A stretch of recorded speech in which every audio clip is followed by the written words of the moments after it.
Hi, my name is Carrie Price, and I'm a senior at LaTurn University.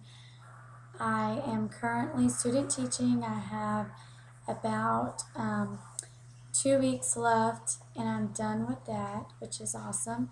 This is my last class before graduation, so hopefully I can do well in this class.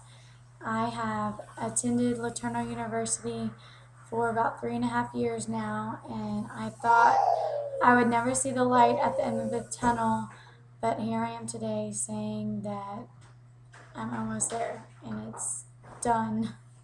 So excited. For those of you who haven't gotten there yet, keep at it. You will.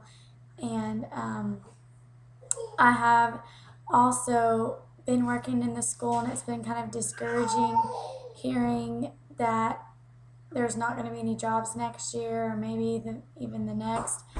But don't let it discourage you. Our time will come when God is ready, and just keep at it. Don't give up. And I'm so glad to meet every one of you here pretty soon. And I hope that we can learn from each other. Again, my name is Carrie Price, and good luck.